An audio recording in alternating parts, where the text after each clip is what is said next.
Artlist.io.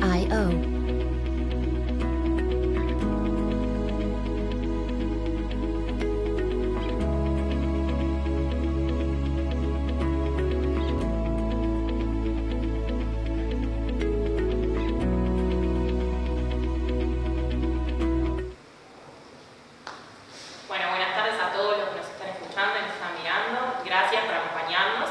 Le damos la bienvenida a este webinar de un ciclo, ¿no? Van a ser varios, donde vamos a estar conversando con los compañeros de CIA La LUC, que es un grupo de jóvenes que viene trabajando con el diputado Rodrigo Boni desde el año pasado, desde que se empezó a estudiar esta LUC, a quien le damos la bienvenida y nos está escuchando a través de la plataforma Zoom. Rodrigo, ¿estás por ahí?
Entonces, defender.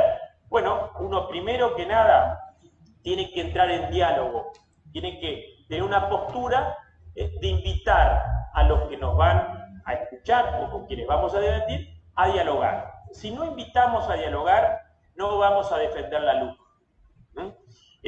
Si agredimos, no vamos a defender la luz. En el sistema democrático uno defiende sus posiciones, sus leyes, sus programas, dialogando, persuadiendo, convenciendo, venciendo juntos, excepto que uno no tenga razones. Si uno no tiene razones, entonces grite. Si uno no tiene la convicción de que puede convencer a otro, entonces que grite para adentro el fuerte. No sirve para nada. El gran desafío es, y ahora hemos escuchado que el gobierno después de Semana Santa también va a empezar a dar razones. Ustedes vienen, la Juventud de la 40, el CIA La LUC, que tanto éxito ha tenido a través de las redes, ha tenido esa postura, argumentar, buscar que con el razonamiento el otro pueda entender. El otro, incluso que no es de nuestro partido, que no nos votó, que es del Frente Amplio, que es independiente, de que esta ley es buena para el país. Ahí está la clave y esa es la invitación que como introducción yo quería hacer. Defendamos la luz sin alzar la voz, sino dialogando, convenciendo, dando razones y sobre todo también con inteligencia.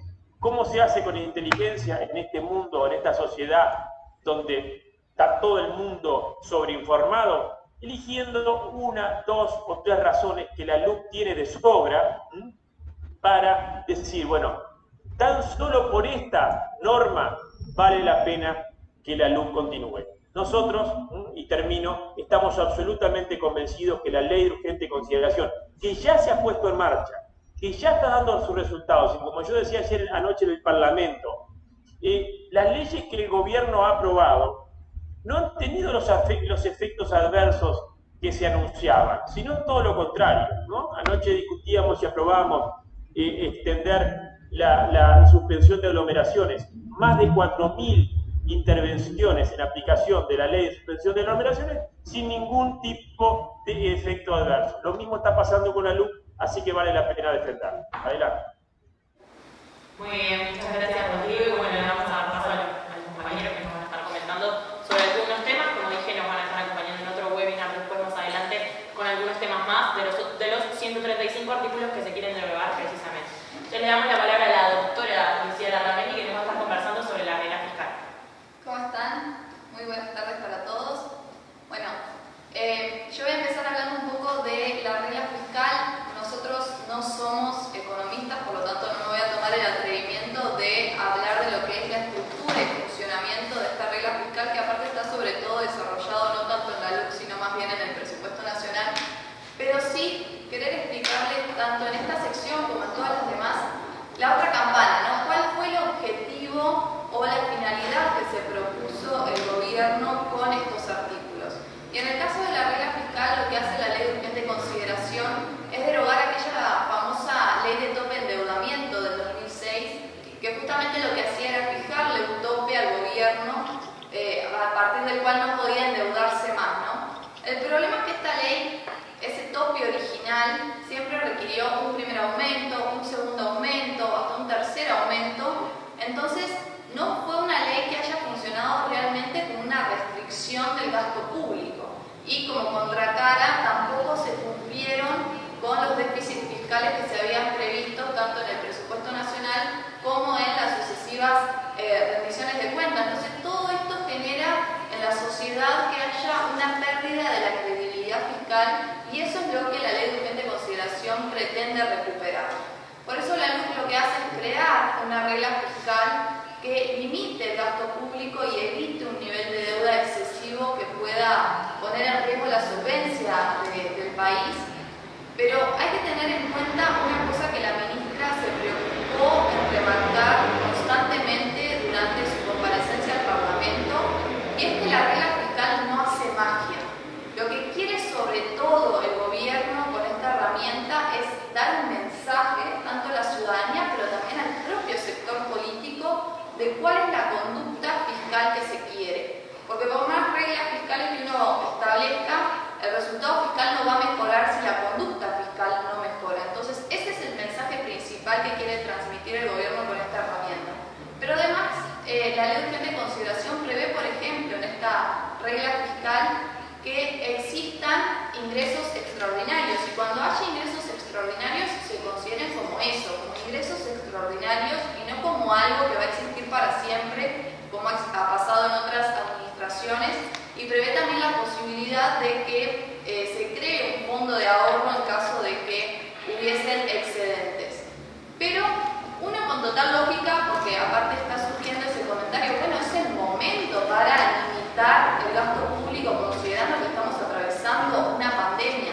Bueno, hay que recordar que toda la ley de urgente consideración tramitó durante la pandemia y obviamente tuvo en cuenta la pandemia.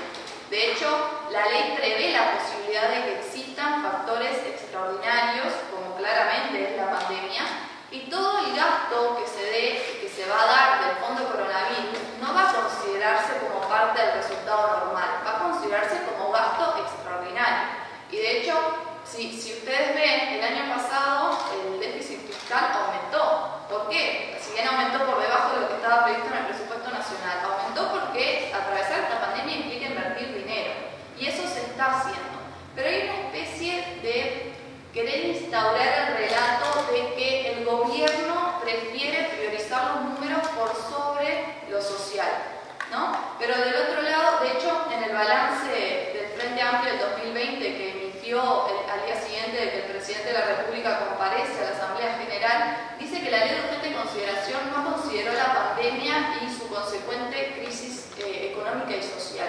Pero por otro lado tenemos un gobierno que va por la sexta duplicación del Plan Equidad, un aumento de un 60% de la canasta alimentaria, una inversión de 200 millones de pesos en las ollas populares, una inversión de otros 200 millones de pesos en la gente en situación de calle. O sea, obviamente que el gobierno se está ocupando de lo social, pero además, este tipo de política fiscal, como es la regla fiscal, es justamente lo que me permite mantener la política social, porque la inversión en política social no puede seguir el ciclo económico. Yo no puedo invertir más en políticas sociales cuando la economía va muy bien y después cuando la economía marcha mal, empezar a dar marcha atrás. Justamente la política fiscal me permite mantener la política social. Entonces, quizás ustedes hayan visto en nuestras redes que nosotros hicimos cuando hablamos de este tema la pregunta: ¿priorizar los números o la política social? Y nosotros respondemos ambas, porque cuando se priorizan los números, cuando se cuidan los números, lo que está haciendo el Estado es cuidar la plata de los uruguayos y está cuidando también la posibilidad de mantener esa inversión en políticas sociales. Y eso es lo que hay que destacar y lo que hay que defender. No es una cosa o la otra, son las dos, van de la mano. Bien. Lu, yo aprovecho para hacer una consulta de un video que estuvo circulando en redes sociales sobre vinculado a este tema también. ¿Qué tenemos que quedarnos con ese video? Obviamente era argumentando en contra de por qué no a la luz, ¿no? Bueno, esto es lo mismo. Ellos obviamente intentan poner de un lado o del otro. Estás a favor de la luz o estás en contra de la luz, y consecuentemente si estás a favor de la luz, estás a favor de priorizar los números y de estar del lado de lo social, y también hablan de pérdida de derechos y demás, pero nunca dicen de dónde. ¿Dónde está esa pérdida de derechos, no? Bueno, nosotros entendemos que no es una cosa o la otra. La luz defiende, sí, cuidar los números, pero esos números del Estado en realidad es la plata de la gente. Entonces, cuidamos los números porque es la plata de los contribuyentes que merece ser cuidada, y obviamente también cuidar los números para no tener que dar marcha atrás en la inversión de políticas sociales. Muy bien, muchas gracias, Lu. No. Ahora pasamos a Franco Sormani, que más o menos en la misma línea vamos a estar hablando sobre libertad financiera. Bueno, muchas gracias, Pilar.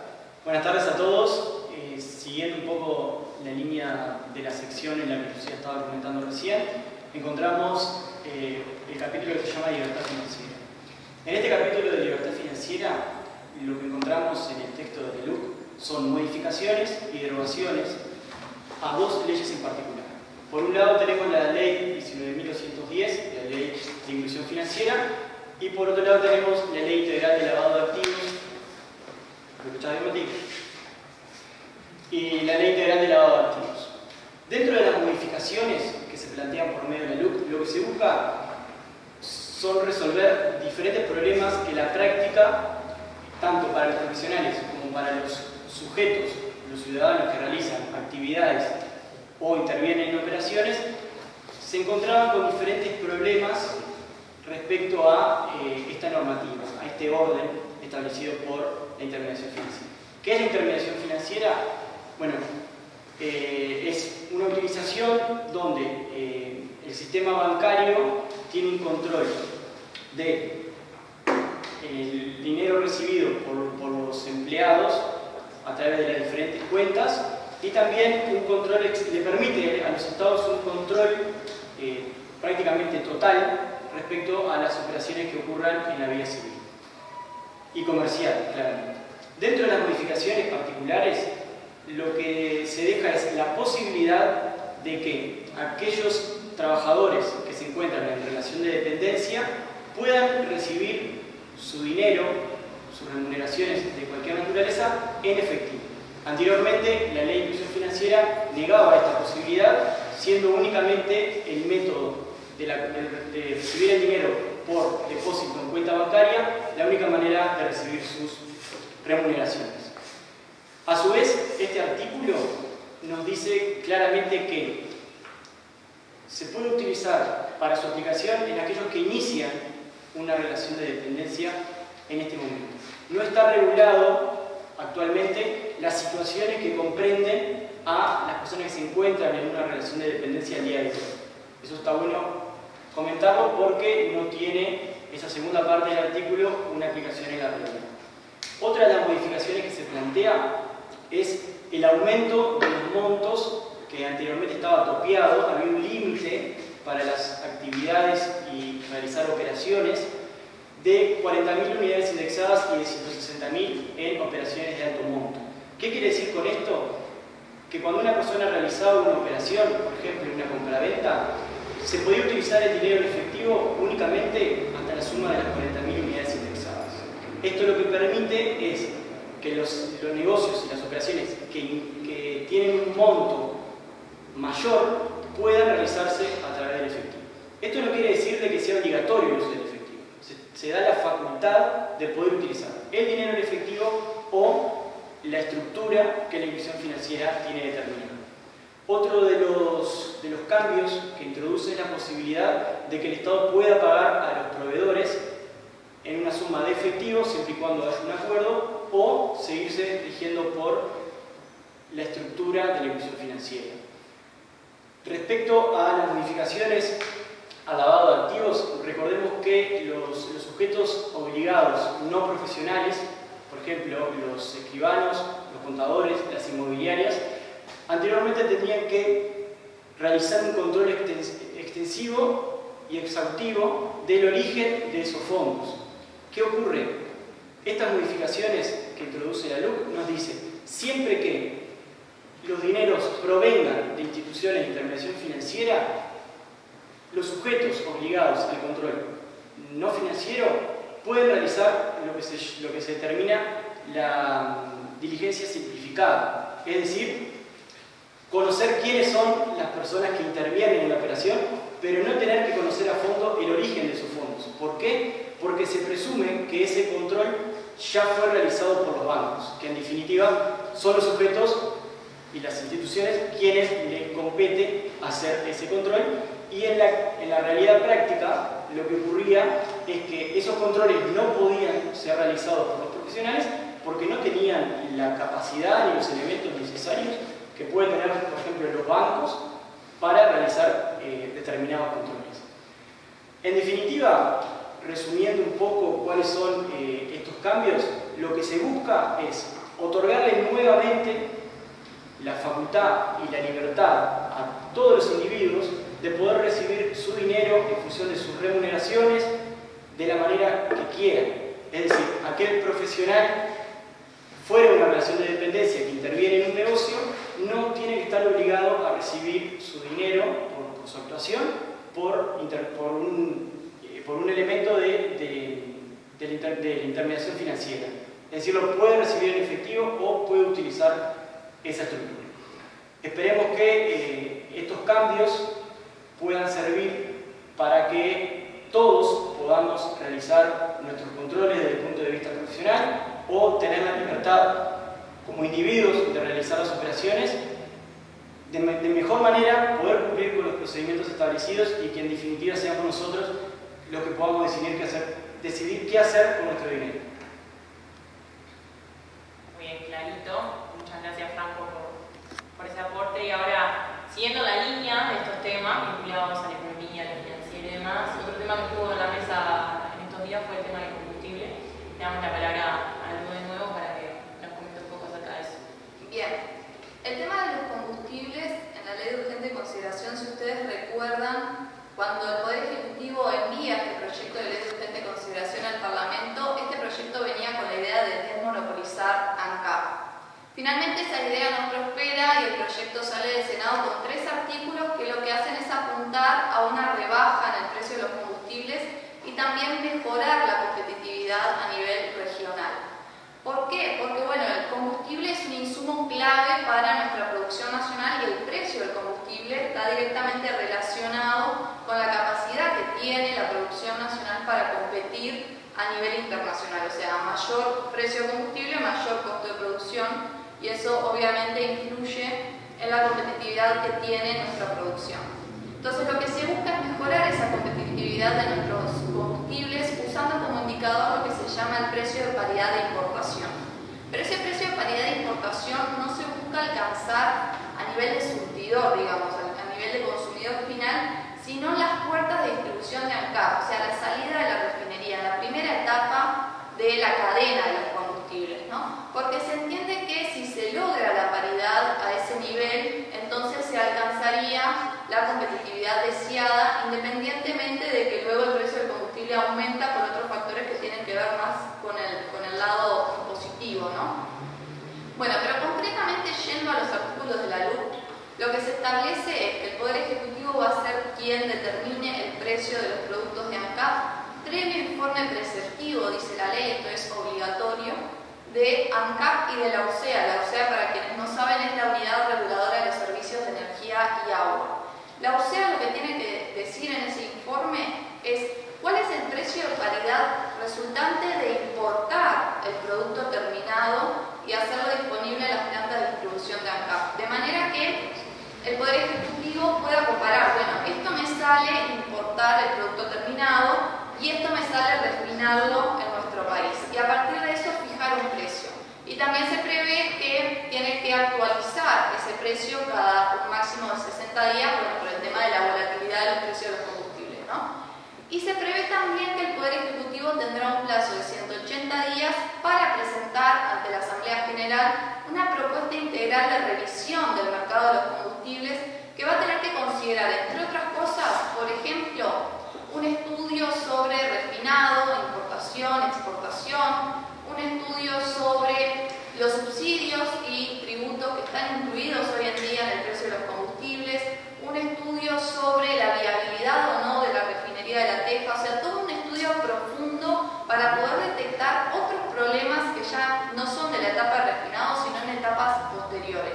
Y para eso la ley propone la creación de un comité de expertos que fue justamente quien presentó a mediados de diciembre pasado sus conclusiones al Poder Ejecutivo, y ahora lo que resta, que debería ocurrir ahora a principio de año, es que el Poder Ejecutivo presente un informe a la Asamblea General sobre cuál es su plan en materia de combustibles. Que obviamente y muy probablemente para aplicar ese plan sea necesario aprobar uno o varios proyectos de ley. O sea que nos encontramos ahora en ese momento. Seguramente vieron que estuvo circulando un video de una actividad del sindicato de ANCAP, donde, bueno, decían qué iba a pasar con esto de los combustibles, que aparte me olvidé mencionar que son artículos de los famosos artículos que fueron votados por el Frente Amplio y que ahora pretende derogar, está incluido este tema.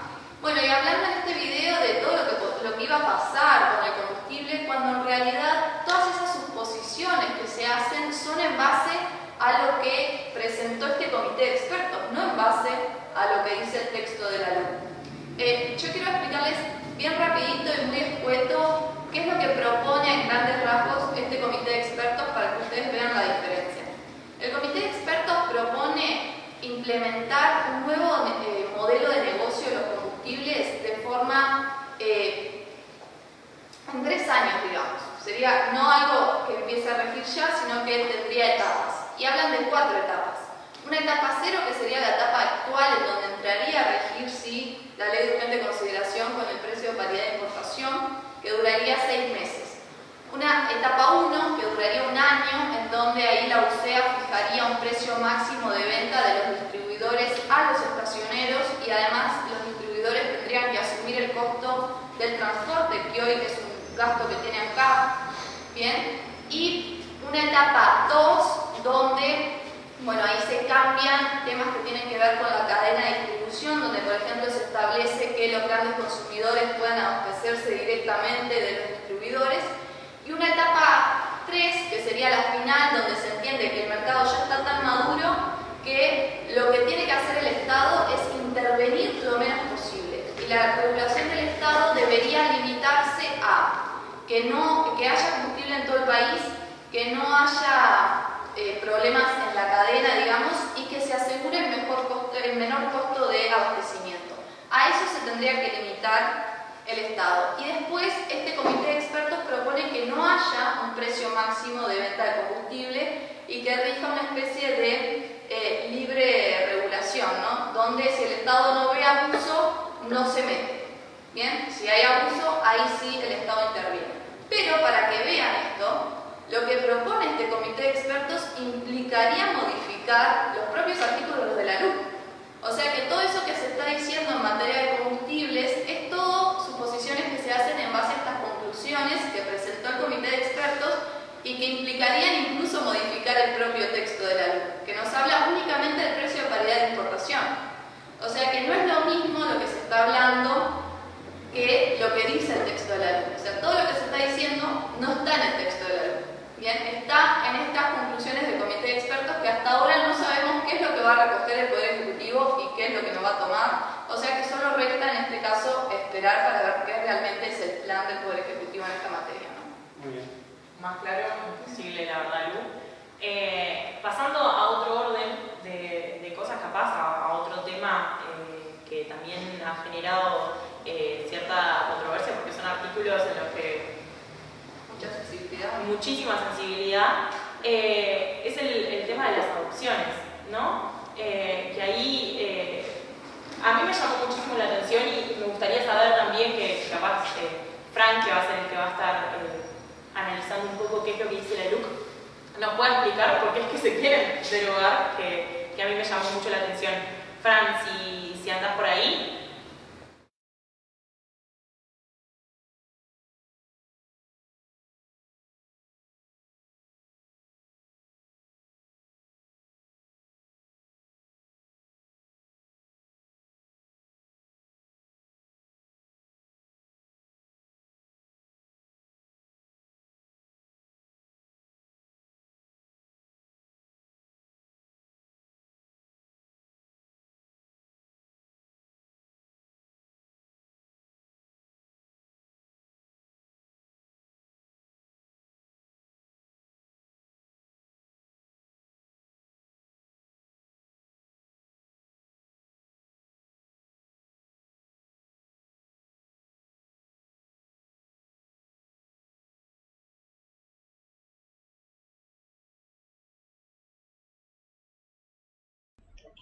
¿Ahí me oyen?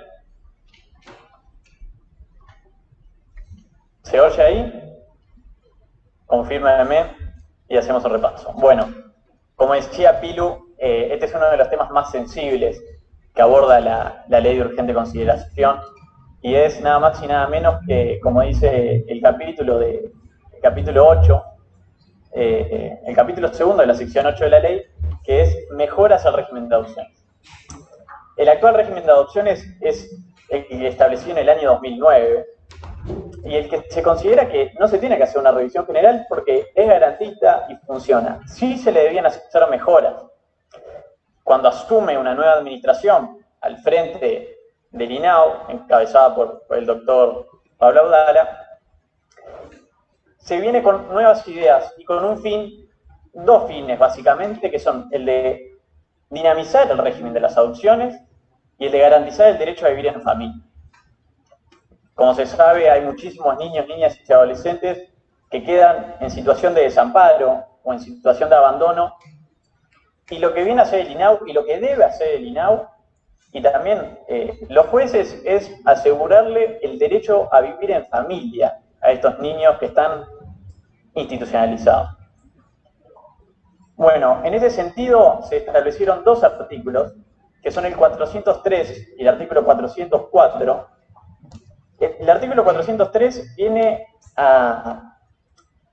un artículo garantista, porque viene a consagrar en la ley algo que sucedía en la práctica. Y lo que sucedía en la práctica era básicamente esto.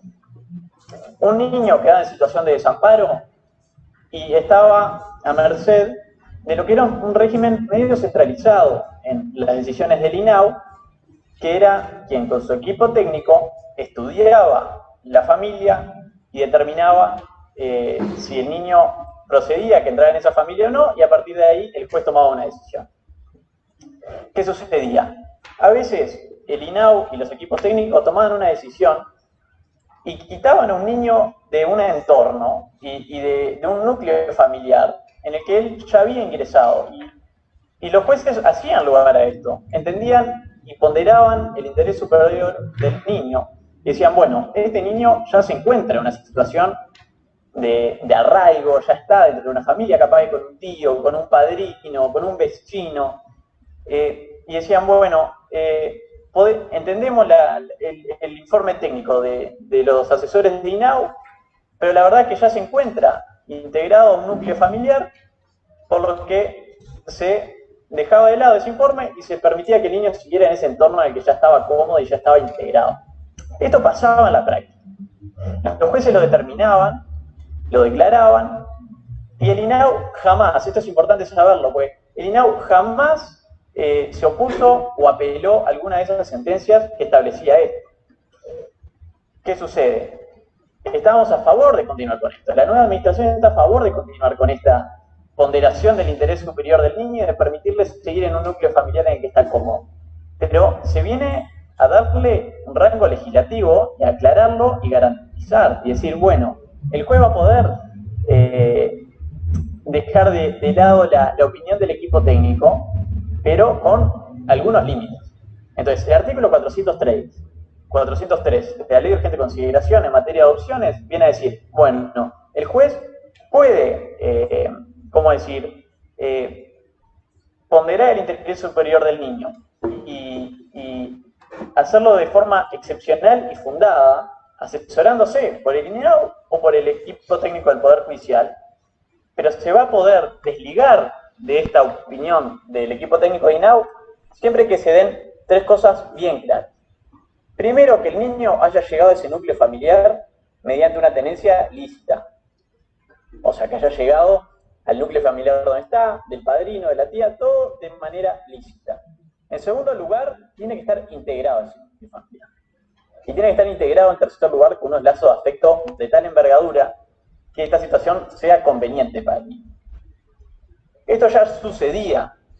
Entonces, lo que se viene a hacer es establecerlo legislativamente y decir, bárbaro, esto ya está sucediendo en la práctica, queremos que siga, queremos que se dinamice, principalmente que se dinamice la desinstitucionalización de niños, niñas y adolescentes. Hay que agilizarlo. Los niños, si ya están en un núcleo familiar, en donde reciben afecto, en donde tienen, una familia, están ejerciendo su derecho a vivir en familia, ¿es necesario desligarlo de ese núcleo familiar? Y entendemos que no, y entendemos que es mucho más favorable para los menores, para los niños y para su desarrollo. Digo, no es un tema de opiniones, es un tema fáctico, que si ya está integrado en un núcleo familiar, no hay necesidad de desligarlo del mismo por un tema capaz que burocrático. Así que esto ha sido más bien una flexibilización que ya se ha dado en la práctica, pero ahora con un marco normativo que permite, obviamente, al INAU, si considera que es un error, apelar. Así que ese es el artículo 403. El artículo 404 reitera la misma excepción, los mismos requisitos, pero en el Instituto de la Integración Familiar. Básicamente, esos son los dos planteos. El artículo 403, entonces, plantea una flexibilidad a la hora de poder, cuando se dan excepciones, una excepción fundada por parte del juez, salir de la decisión del equipo técnico de INAU y decir, este niño se mantiene en este núcleo familiar porque es lo que más le conviene, porque ahí está cómodo, ahí generó vínculos afectivos que son necesarios continuar y no romper. Ya sabemos que los niños sufrieron un abandono, sufrieron un desapego, no es necesario volver a hacerlos pasar, capaz que incluso por una institucionalización, y volverlos a poner en otro núcleo familiar cuando el niño ya está cómodo, ya está integrado y ya está, desarrollándose en familia, que es lo que venimos a ponderar acá. Lo mismo dice el artículo 404 para el régimen de la integración familiar. Así que en conclusión, es básicamente esos dos artículos, son esas dos mejoras. Es una cuestión de derechos, principalmente de derecho a vivir en familia. Y en segundo lugar, agilizar la desinternación de niños, niñas y adolescentes, que sin lugar a dudas deben desarrollarse y desarrollar su infancia en un núcleo familiar con gente que los quiera y que los cuide, más allá de cuál pueda ser la decisión de un equipo técnico. Es importante que es el juez quien decide y quien puede analizar esa situación. Obviamente asesorado por equipos de INAU y por equipos del Poder Judicial. Así que básicamente es eso lo que legisla la LUC en el tema de adopciones, y espero que haya quedado un poco claro. Bueno, muchas gracias, Fran, creo que quedó clarísimo. Es muy importante que estos niños no tengan esa separación familiar, lo que lo hace más interesante saber por qué es que quieren derogar. Muchas gracias, Francisco. Y ahora vamos a seguir pasando a otros temas.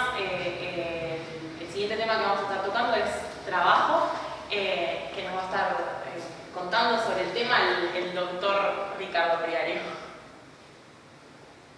Bueno, buenas tardes para todos, muchas gracias Pilar. Bien, como mencionaba Pilar, lo que vamos a tratar ahora y a tratar de explicar brevemente, dentro de lo que el tiempo nos permite, es lo relativo a los artículos de las relaciones laborales, estos artículos que se aprobaron en la LUC y que ahora, como bien sabemos todos, el Frente Amplio y las organizaciones civiles, el CNT, buscan derogar.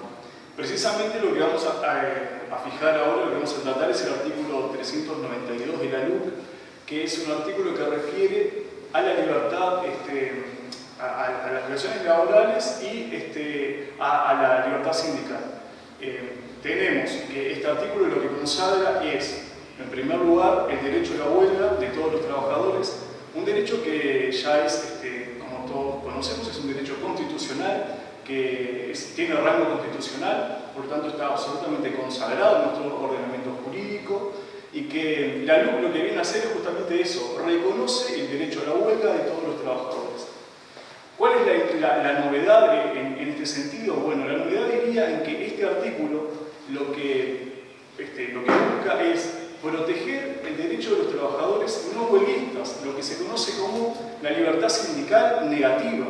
Bien, en nuestro ordenamiento jurídico hasta el momento no hemos tenido o no contamos con ningún artículo que refiera o que proteja a los trabajadores no huelguistas que muchas veces no están afines o no quieren adherirse a las medidas gremiales, a todo lo que tenga a la conflictividad laboral.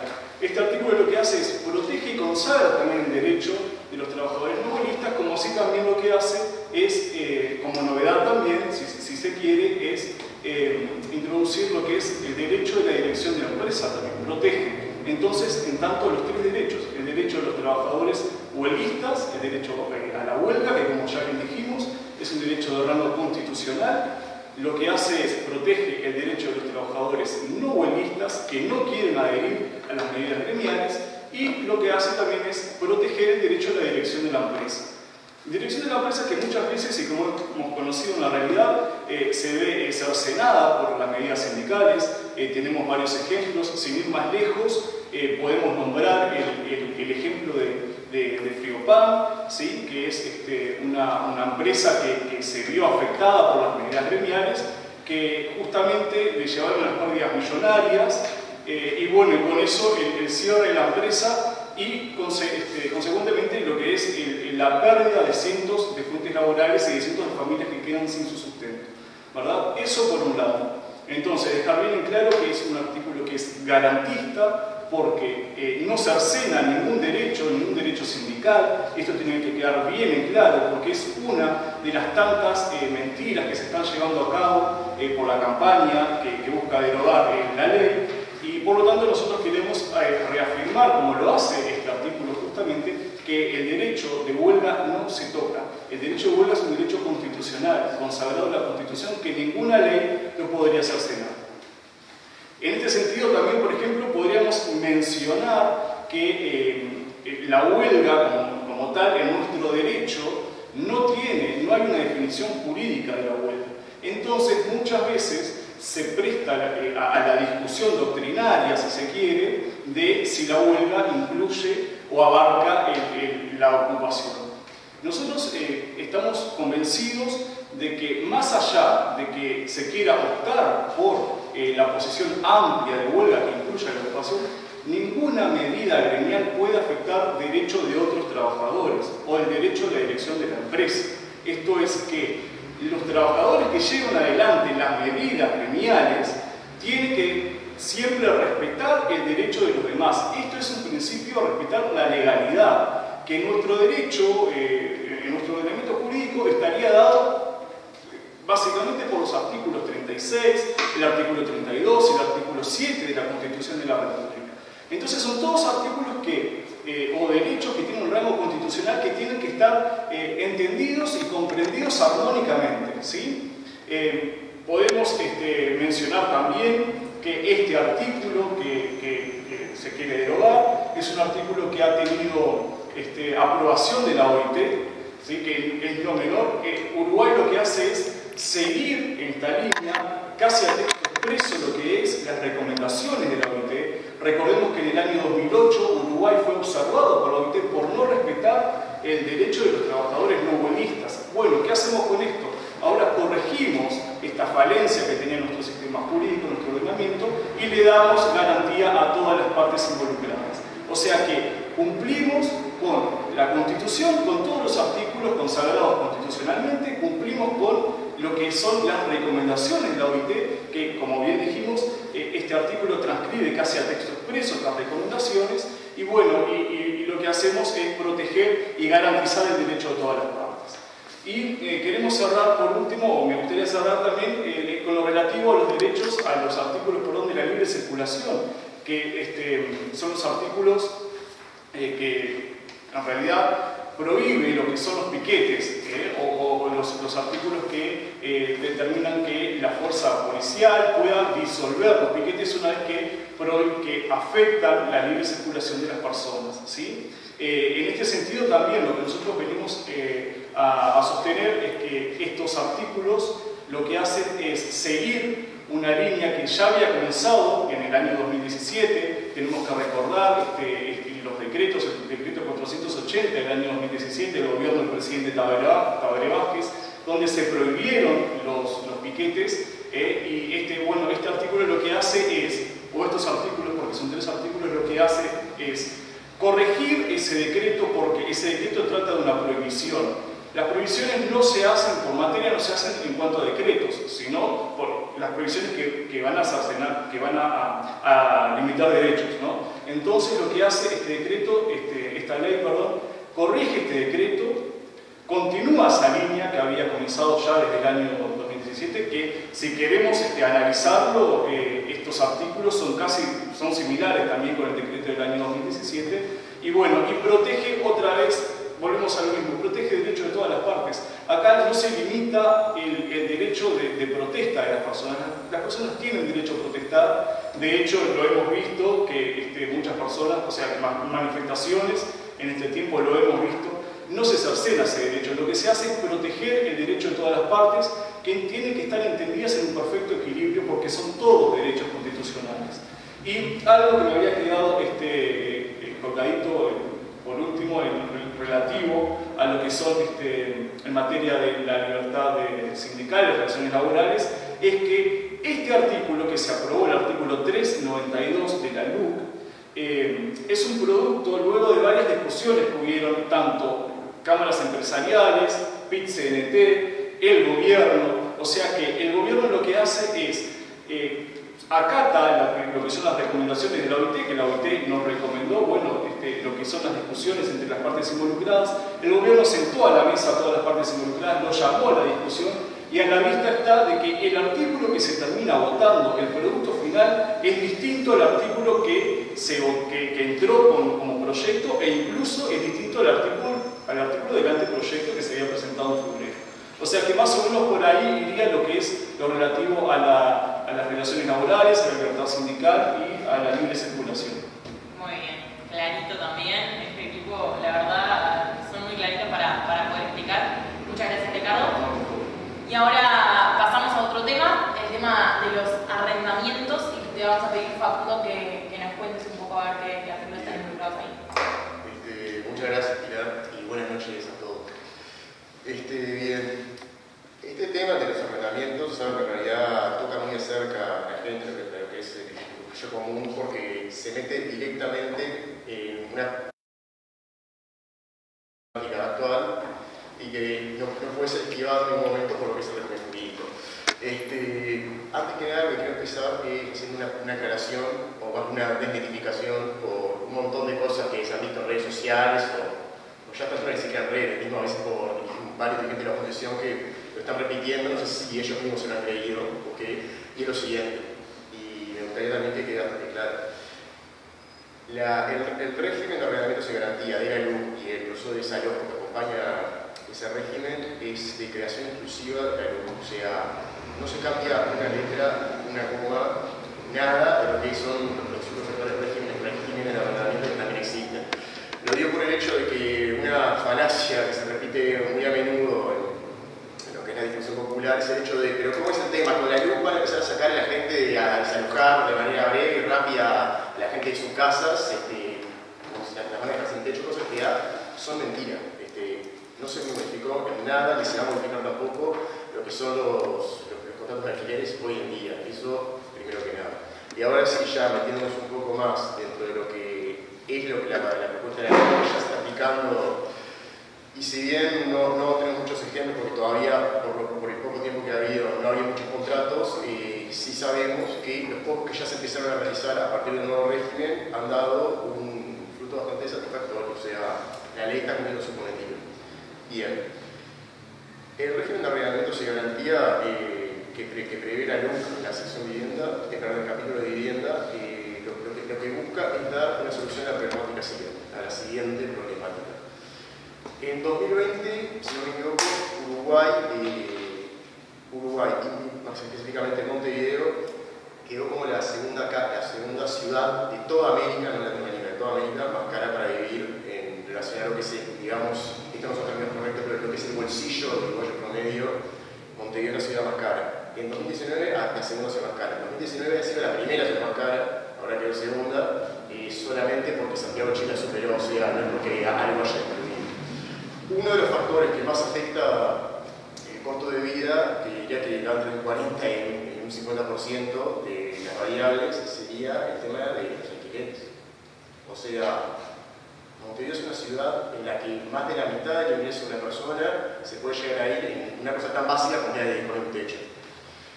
Y después también otras cosas, de facturas, un montón de temas que ayudan a que Uruguay sea un país caro. Bien.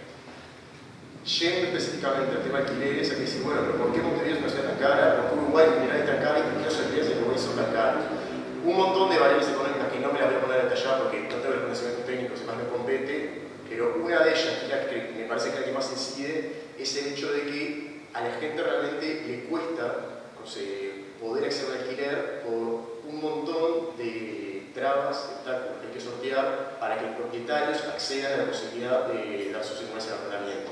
¿Qué quiero decir esto? Y supongo que muchas personas acá que nos están escuchando, que deben ser inquilinos, la mayoría de los que en Uruguay ya no son propietarios, son inquilinos. Esto cambió hace unos años, desde al revés, ahora se invirtió y acceder a adquirir un inmueble también es algo muy difícil. Con el tema de los alquileres, lo que sucede es esto. Como los procesos de desalojo ya de por sí son engorrosos, está bien que prevean las garantías que puede tener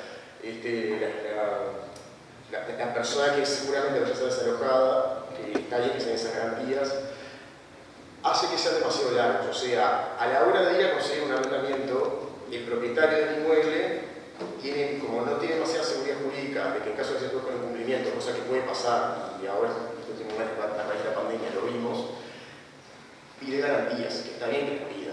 El problema es cómo accede a una garantía las personas.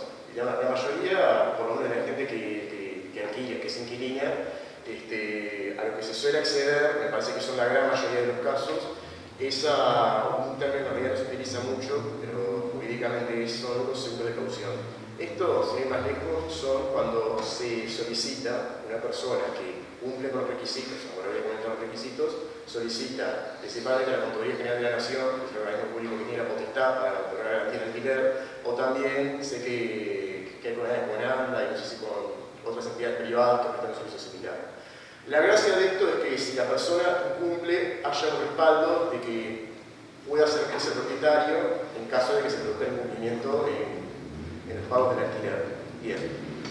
El problema se produce cuando el prominente arrendatario, o sea, quien quiere alquilar, va a solicitar la garantía. Ya sea la contaduría, que es lo público, o las entidades privadas que tienen el servicio, piden un montón de requisitos que una persona que no está en una situación formal de ingresos suficientes difícilmente puede acceder. ¿Qué quiero decir? Antigüedad laboral no menor a 6 meses, ingresos líquidos suficientes, la conformación del núcleo familiar, saber cuántos ingresos hay ahí, cuántos hijos hay, qué gastos tiene la familia, además que el alquiler vaya acorde al porcentaje de lo que va a pagar la persona después, y un montón de elementos que hacen que no todo el mundo pueda hacer una garantía. O sea, es algo difícil, es un cuello de botella que realmente le cercena las posibilidades a personas que quizás tienen ingresos, pero no son suficientes, O sea, gente todavía no ha logrado pegar, vamos a llamarle, de acceder a una garantía. Lo otro, sinceros seguros de caución, es una que no se utiliza bastante, pero hay una utilización más que nada de un tramo etario específico, de una población específica, que es la fianza solidaria. Acá es básicamente eso. ¿No? Me parece que es un tema que en realidad la mayoría de la gente conoce. Se pone un bien inmueble propio o de un tercero, solidario en este caso, que ese bien lo que hace es simplemente oficial de garantía para producir el incumplimiento, haya una manera de cubrirse. Bien, ya dicho esto, lo que sucede acá es esto. Los sectores vulnerables, gente que realmente o no tiene bienes inmuebles, o no tiene ingresos suficientes, o está en informalidad, o no tiene antigüedad laboral suficiente, o no puede recurrir a nadie que acceda también a salir del fiador solidario, no pueden acceder a garantías y por ende no pueden acceder tampoco al arrendamiento. Y bueno, eso que termina pasando, ¿cómo se subsume eso en la realidad? Aumenta la informalidad, aumenta las personas en situación de calle, aumenta la cantidad de asentamientos, pero ¿quién dice según el último no, pero un informe del Ministerio de Vivienda que hablaba específicamente del tema, en el promedio hubo un aumento del 27% de los asentamientos en Montevideo, en la periferia de Montevideo, y este es uno de los temas que accede. Cuando le preguntaba a la gente, era gente que muchas veces tenía un ingreso mínimo, pero no podía acceder a una garantía. Bien, eso por un lado, y además por otro lado, lo que sucede es que, a ver, no se puede explicar la realidad. Esto ya sucede, todos sabemos que en muchos lugares de Montevideo o de pueblos urbanos también del país, lo que se da es que contratos de arrendamiento que se dan básicamente de palabra, no hay ninguna formalidad, no hay ningún vínculo jurídico de facto ahí, de derecho, perdón. Lo que sucede es que simplemente se acuerda de boca, llamémosle, y después el que tiene todas las de perder es el inquilino. ¿Por qué? Porque si después decide promover una acción de desalojo, el propietario, esa persona, seguramente tiene influencia sobre esto, no se la va a tratar como mal pagador y va a traer menos garantía, se la va a tratar como va a ir por desalojo preocupante precario. Y ahí sí se va a estar castigando más, porque eso se dio en la informalidad. Entonces, lo que la LUC busca, creando el régimen de arrendamiento sin garantías y el actual proceso de desalojo que va a tener este régimen, es meterle a la formalidad, dotar de seguridad jurídica un montón de situaciones de gente que hoy está en ese tipo de situaciones, o sea, que busca arrendar de manera irregular porque no podría ser una garantía, por lo que comenté recién. Eso regula la situación actual, es algo que pasa, porque que la ley no lo previera no significa que no sucediera antes. Eso por un lado. Y segundo lugar, un montón de gente que hoy no está pudiendo acceder, puede acceder de una vez. ¿Qué sucede? El régimen de arrendamientos de garantía lo que prevé es un desalojo, que es cierto, es bastante más célere, pero porque sea más célere no quiere decir, o sea, más abreviado, y no quiere decir que no se aplican todas las previsiones del debido proceso que puede tener la persona que va a ser desalojada. Acá hay excepción. Existe la excepción, hay un montón de instancias que el proceso va andando. No me quiero meter a nombrarlas específicamente porque estaría metiendo en un montón de tecnicismos jurídicos que tampoco apuntaría mucho a lo que es el corazón de lo que queda de acá. En un momento se violan ese tipo de disposiciones interrogativas que el inquilino tiene si se quiere defender. O sea, lo voy a pasar bien a números si los que están oyendo entienden. En el mejor de los casos para el propietario, cuando mucho y así de manera excepcional, si se quiere promover una acción de desalojo por inquilino mal pagador a través del proceso, no va a durar menos de 45 días. 45 días corridos, que es un tiempo más que suficiente para que cualquier persona que esté en esa situación, si realmente lo quiere, pueda regularizar su situación, que no tiene que ser ni siquiera por el 100% de la alquiler que le ha alcanzado. Para un 80% puede suspender el proceso. O sea, son sumas que se pueden conseguir. Y es más de un mes y medio en el peor de los casos. Seguramente si hay feriados de por medio, que va a haber, hay ferias judiciales de por medio, ahora con la pandemia, eso fue moneda corriente, va a tener un plazo más extendido y va a poder seguir regularizando la situación. O sea, no se vulnera en ningún momento lo que son los derechos del inquilino. Bien, y para ir cerrando, lo que me gustaría decir es cómo va a impactar esto de aquí en más en el mercado de arrendamientos. Para ser claro, el primero a ser beneficiado acá va a ser el inquilino. Y va a ser que el inquilino el inquilino que pertenece a un sector de la población que hoy en día no puede acceder a, hoy no, ahora que la luz está pudiendo, antes no puede acceder a un arrendamiento. Esto, al darle más seguridad jurídica al propietario va a tener un motivo quizás para alquilar más barato, porque eso, por un efecto de mercado, va a terminar viviendo solo y va a haber gente las que no pueden acceder a una garantía que van a proponer este nuevo régimen, y ya se está viendo, eso va a tener un impacto positivo en el mercado de arrendamientos urbanos. Y lo repito una vez más, y lo último que voy a decir, el más beneficiado va a ser el que antes era el más perjudicado. Y es por eso que la ley de consideración es una ley justa y popular. Excelente, muy buen final, muy buena reflexión. Gracias, Paco. Fede, te toca el último tema, pero no menos es importante. Muchas gracias, Pilu. Buenas tardes a todos. Sí, vamos a hablar en esta oportunidad sobre la portabilidad numérica. Sobre la portabilidad numérica. ¿Y qué tema es la portabilidad numérica?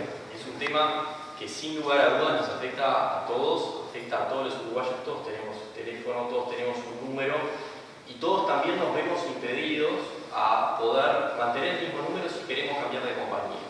Y eso es algo muy importante. La ley de urgente consideración está consagrando el derecho, está consagrando la libertad de todos los usuarios a poder mantener nuestro número de celular si queremos cambiar de compañía, y eso sin perjudicar precios, sin perjudicar planes, sino solamente a nuestro favor y en favor de la libre competencia de las propias empresas. Otra sección de artículos que es muy interesante saber por qué hay que ver, ¿no? Exactamente. Uruguay, junto con Venezuela, son los únicos dos países de América del Sur que no tienen portabilidad numérica. Más de 56 países en el mundo y cerca de 500 o 600 millones de usuarios, actualmente deben ser muchos más, han hecho uso de la portabilidad numérica para poder usar otros planes, usar otras compañías y no perder algo muy importante hoy en día, que es la identidad digital de los usuarios. El número de celular, todos lo sabemos, no es solamente llamar, mandar mensajes o mandar WhatsApp. El número de celular lo usamos para una infinidad de cosas. Lo usamos para bancos, lo usamos para redes sociales, para autenticaciones, lo usamos para todo.